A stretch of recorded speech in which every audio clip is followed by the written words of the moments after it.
Welcome to the DesignRush Podcast. I'm your host, Kia Johnson. Today we're sitting down with Jay Baer, named the #1 marketing guru and business growth expert in 2024, to talk about what it really takes to stand out in the world of B2B agencies today. Spoiler, it's not your website traffic. Most people are not going to be introduced to a B2B company first via the website. They're going to have heard of the company from an existing customer through word of mouth. Word of mouth still is the most powerful form of marketing ever devised. And I think it will continue to get more important in an AI era, because the one thing you can't fake with AI is human recommendations. He's right.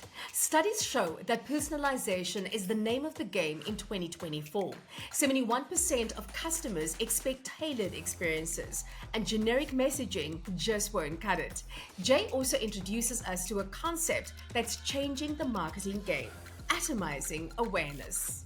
Most B2B sites fail in that they say, we can do a lot of things and we can serve any industry. Cool, but that doesn't actually build any confidence if I happen to be in pharma or ag tech or name your category, right? I want to know, have you done it for people in my industry? So you're actually better off. In fact, when I used to own Convince and Convert, a global consulting firm, we had specific sections of the website. Here's everything we've done for universities. Here's everything we've done for hospitals. Here's everything we've ever done for SaaS companies. Here's everything we've done for financial services companies. Like, you want it to be that specific so that people say, oh yeah, they can do this. It's all about getting in front of the right people in the right places with the right message. And if you're wondering where to start, Jay's got the blueprint to help you scale smarter, not harder. Stick around. This episode is packed with the kind of insights that can take your business to the next level. And hey, if you've got a story to share, hit us up at spotlight@designrush.com. Let's make headlines together.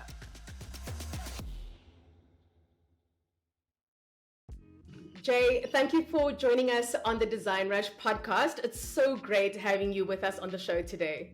Fantastic to be here. Thanks so much for having me. So Jay, one would actually say that you're a man of many talents, right? You're a business growth and customer experience expert. You're an advisor, a researcher, you're an analyst. You have spent 30 years helping more than 700 of the world's most iconic brands. You've also managed to write 7 best-selling books. You have founded 5 multi-million-dollar companies. And this year you were voted the #1 global guru for marketing and the #2 global guru for customer experience. But I have to know, what is a certified barbecue judge and how can I become one? Well, across the U.S., mostly in the southern U.S., but not necessarily, there are lots and lots and lots of barbecue competitions every weekend in different states and different cities, and dozens or even hundreds of barbecue teams come and they make the best chicken, the best brisket, the best ribs, etc. And each of those competitions actually has judges. So I went to barbecue judging school, like literally went to school to learn how to be a barbecue judge, because there is prize money and also a lot of reputational sort of wins. If you're a barbecue team that wins, it might be what propels you to start a restaurant, etc. So people take this very, very seriously. And so it is actually like a whole crazy subculture. So yes, I'm a certified judge. I have to say, I'm liking what I'm hearing, and I would love to also become one. So I'll chat to you after this. I can do. A fun fact, when you go to barbecue judging school, they teach you that the maximum score is 9. Because there's no such thing as perfect barbecue. Okay, super. So Jay, in all seriousness, I do want us to chat about a topic that I'm finding interesting. It's something that you've introduced, and it is the idea that websites are no longer the primary drivers of awareness, but instead act as confirmation engines. So what trends would you say led you to this conclusion, and how should B2B companies adapt their digital strategies? Well, I think just first and foremost, most people are not going to be introduced to a B2B company first via the website. They're going to have heard of the company from an existing customer through word of mouth. Word of mouth still is the most powerful form of marketing ever devised. And I think it will continue to get more important in an AI era, because the one thing you can't fake with AI is human recommendations. So you hear about a B2B brand from a current customer or somebody who's experienced that business in the past. Maybe you find the website on Google or a similar search engine, maybe even an AI search engine like Perplexity, etc. And that process of doing the search conveys some level of trust and credibility, because you're going to have a snippet there in the search results. Depending on the business, you might even have a score or reviews, etc. You may have seen other forms of advertising for the business, maybe outdoor, maybe print, maybe audio advertising, certainly social media. So typically what we find is that the website is the second or third touch, not the first touch.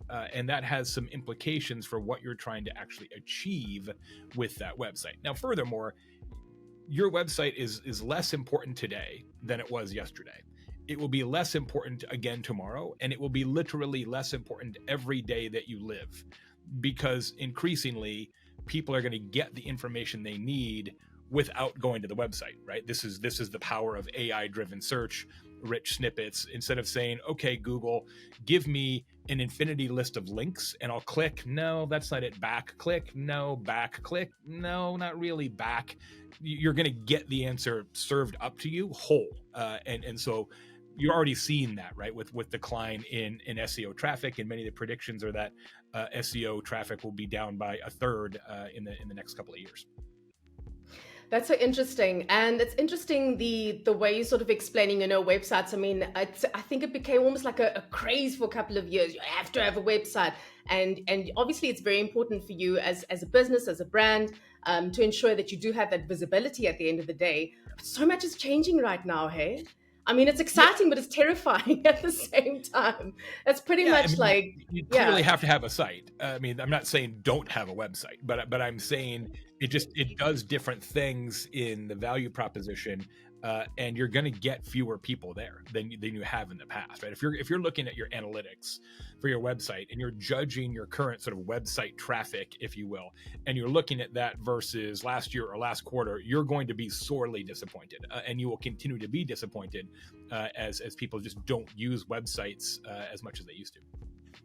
And would you say, even though there are so many things that one can integrate onto a website, this is just going to be a trend that's going to be on the decline moving forward? I mean, certainly because of AI and AI search, it doesn't really matter what you put on the site, you're going to get fewer people because they can get the answer without going to the site, right? AI, all these large language models have essentially created a photocopy of the internet, which I know sounds crazy, but that's really how it works. They take a photocopy of the internet. So they already have the whole internet, right, in their pocket. And so if you say, hey, what does DesignRush do? Well, they can just tell you because they've already read your whole website. They don't need to send you with a link to the actual designrush.com site. They can tell you before you even get to the site what's on the site. So essentially, it just disintermediates the entire process of having to go to the site and go poking around the navigation on designrush.com. I'm hearing you 1,000%, Jay. Now, Jay, you've got a track record of working with iconic brands like Nike, yep, Oracle, and Salesforce. How do you approach structuring your own website to serve as both a trust validator for your expertise and a dynamic resource for businesses actually seeking insights into like growth and customer retention?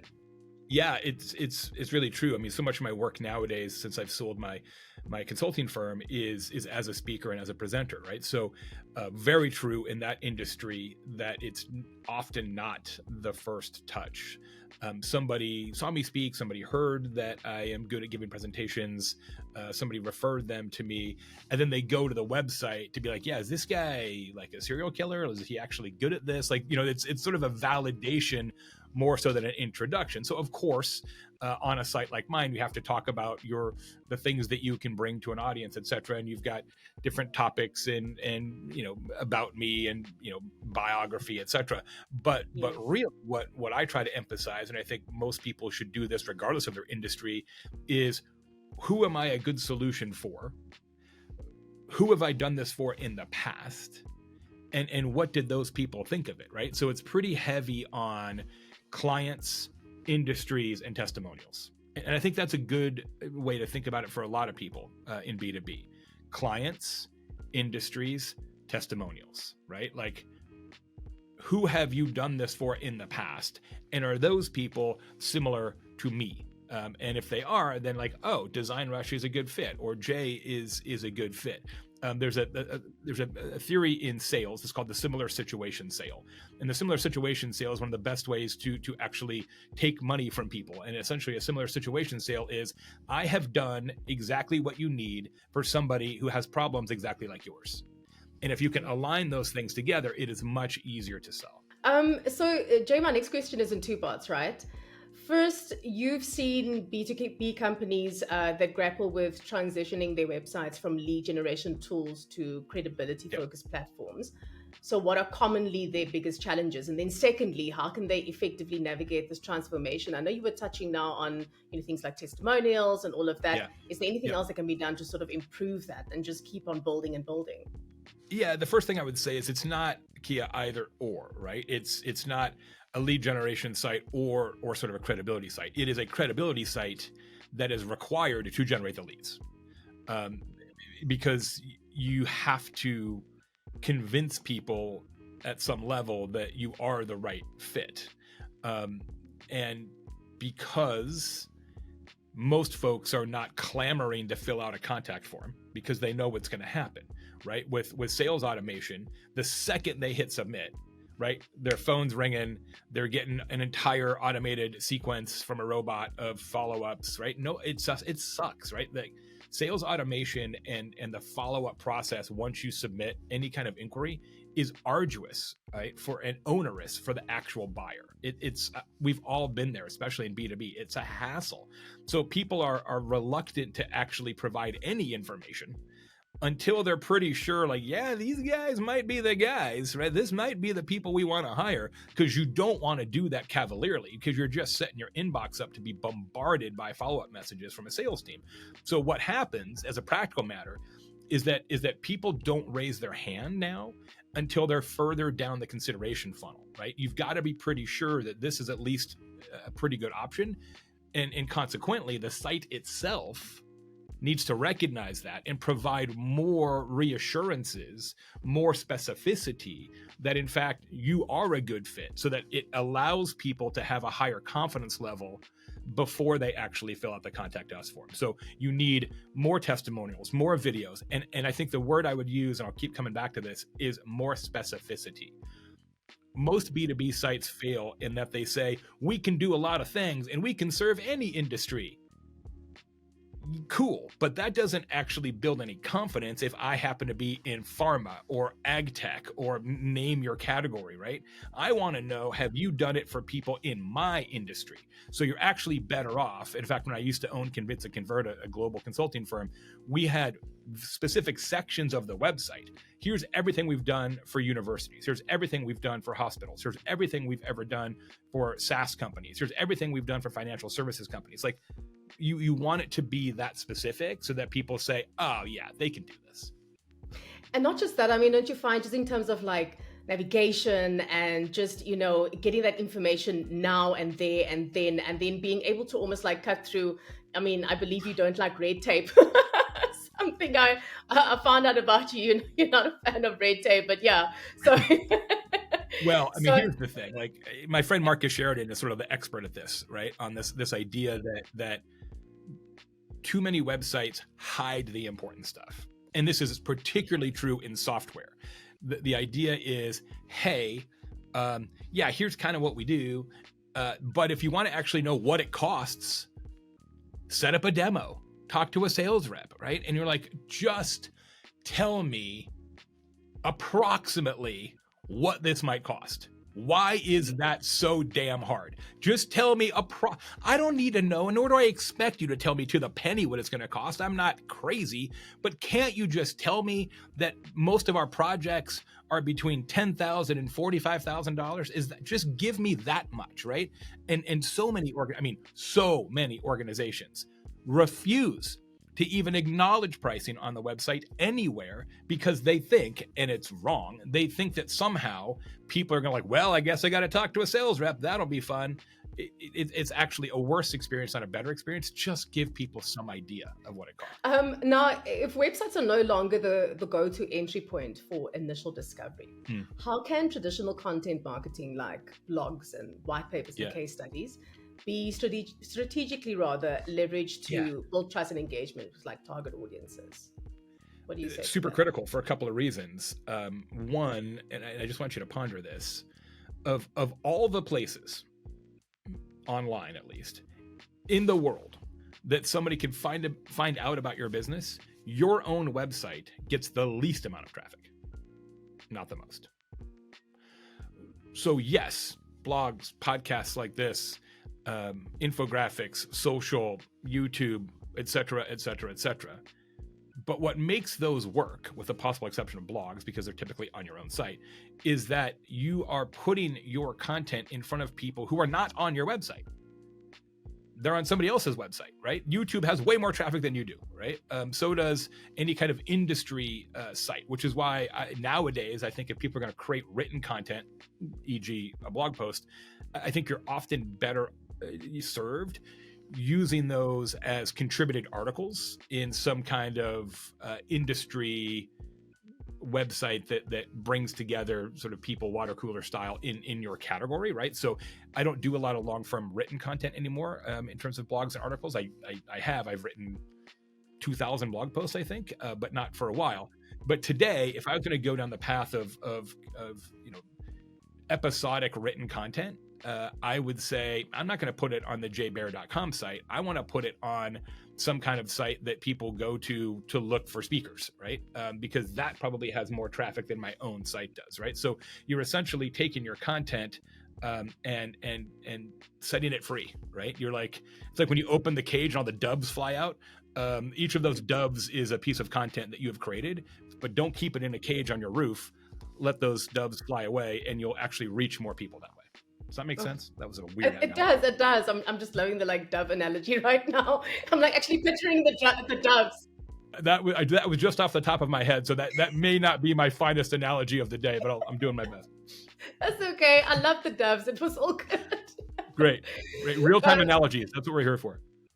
Definitely. So, Jay, based on recent trends, we've witnessed unbranded searches steadily declining, right? Yep. So, how can B2B companies strategically reposition themselves across digital platforms to ensure that they remain top of mind and competitive in what one would say is very saturated industries, right? Yeah. I mean, you've just got to, going back to the doves analogy, you've got to have more birds and send them farther. So we've got this principle that I invented called atomizing your awareness. And the idea is that you take each of your individual topics and pieces of content and areas that you're an expert in, et cetera, and you try to spread those crumbs as far and wide as possible. So for example, there was a time when quote unquote thought leaders, and I don't love that term of art, but you know what I mean when I say it. When thought leaders would say, I don't want to be on a podcast unless it has a certain number of downloads, reviews, traction. Like, it's not worth my time to be on a small podcast. People would literally say that because they're like, my time is valuable. Great. But that's a terrible decision now because today you want to be in as many places as possible because, going back to my AI example, the way the large language models work, they don't bake into the equation where and what it came from. So Google, of course, gives more credence to a link on the New York Times than a link on DesignRush.com because they look at other inbound links, traffic. We know how search rankings work, right? Exactly, yeah. But AI searches don't do that, right? They look at the entirety of the internet and they use the volume of signal to decide what gets included in a result, not necessarily where it came from. So what that means is that today, in an AI-fueled discovery world, quite literally, DesignRush and the New York Times are of equivalent value. So it's not necessarily about where you are, it's about how many places you are, which is why this idea of atomizing your awareness is so critical now that we're seeing more search being fueled by AI because they actually calculate it differently. And I mean, this atomizing awareness, I just love these two words, right? Were you just like sitting one night thinking, atomizing awareness? It's brilliant. The only thing I'm good at, you know? Well, and I'm good at book titles too, right? I've got Hug Your Yes, Haters, yes, I've you got are. Talk Triggers, like, and every time, I swear this is true, every time it's in the shower. Like every good little like phrase like that is always in the shower. And I wish I had a secret, but it just pops into my head. Well, there's power in the shower. Exactly. I like that. That's a good one. Power in the shower. That's like Power in atomizing the awareness. Jay, I'm going to copyright that. You better I'm hurry. selling it to you. Better hurry. I'm getting the domain name right now in my other browser. Oh my goodness. You move fast. So Jay, could you share a specific example from your experience of a business that's successfully pivoted from a website-centered strategy to a reputation-first model? And also, what tangible results did they achieve, and what lessons can B2B companies actually glean from their journey? Do you have any to share? Yeah, I'll actually use Convince and Convert, my former consulting firm. And it's still an amazing global strategy firm. I just don't own it anymore. Incredible group.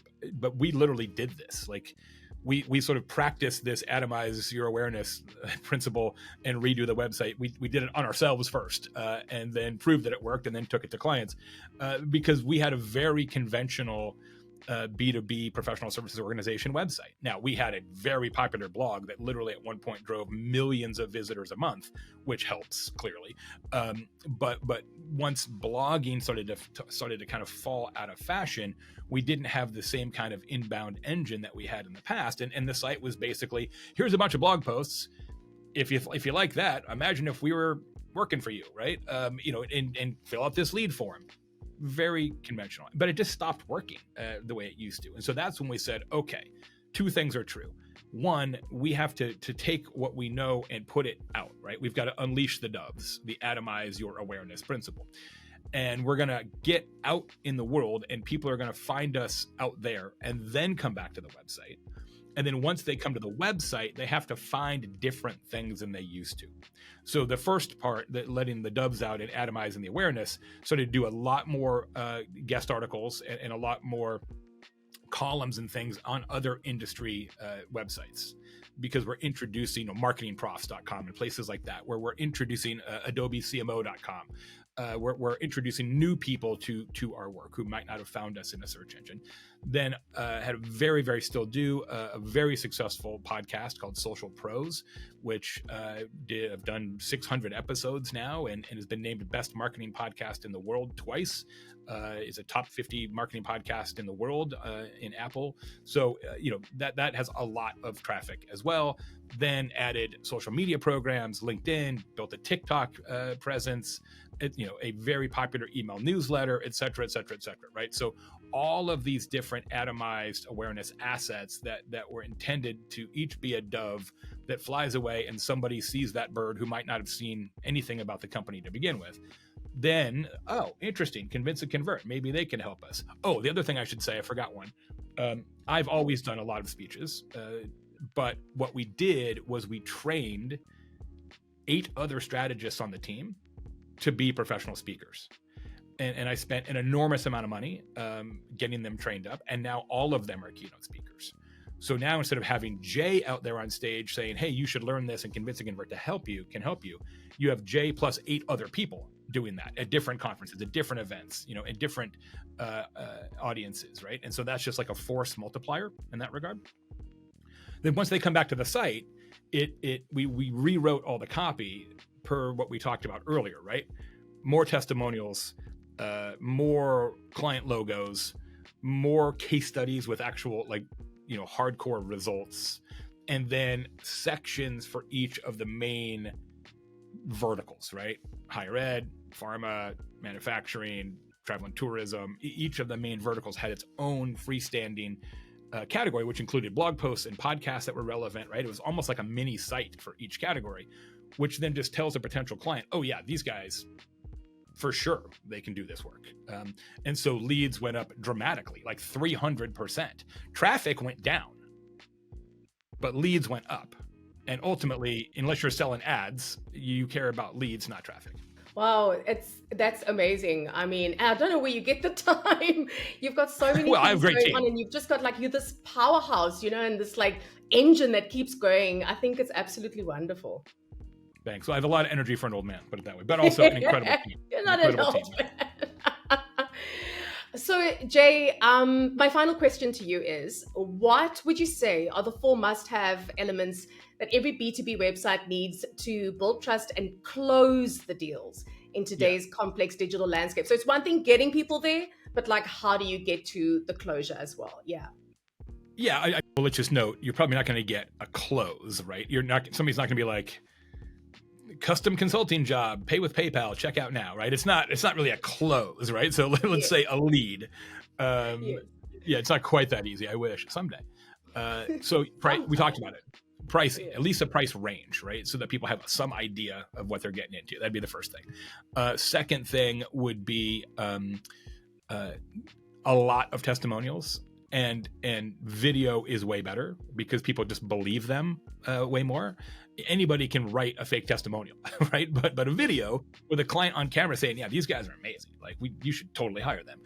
You should get as many of those as you can. In fact, it's awesome. One of our clients at Convince to Convert is a software company, and they have an annual conference for all their users.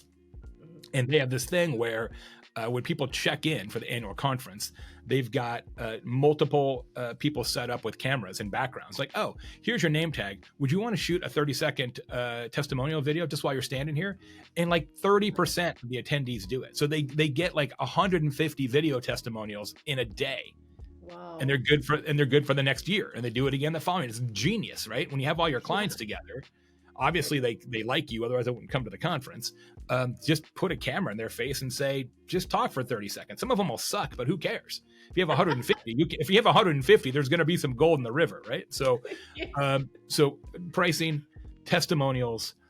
Third thing is specific applicability, like we talked about, right?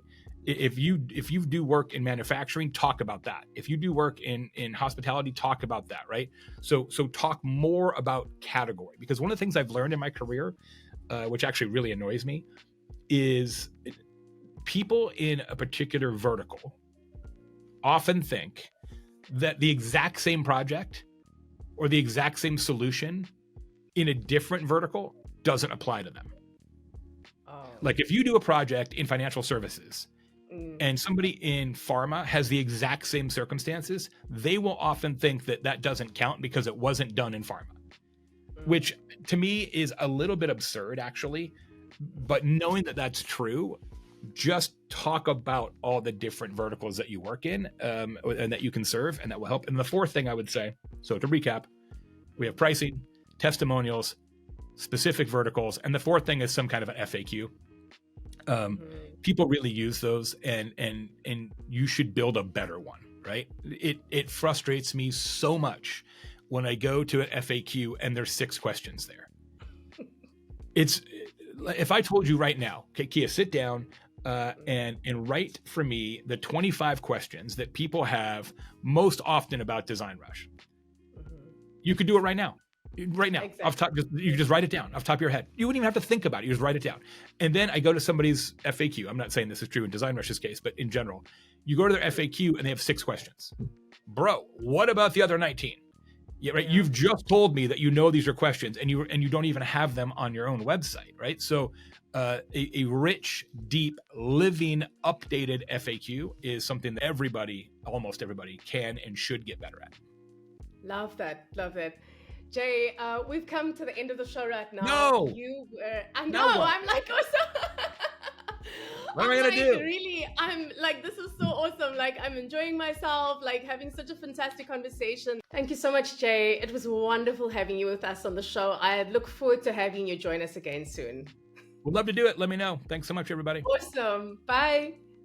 Curious about what top brands look for when choosing an agency? Tune into our latest episodes where we reveal the decision-making secrets of leading brands. Subscribe to the DesignRush podcast and stay ahead of the competition.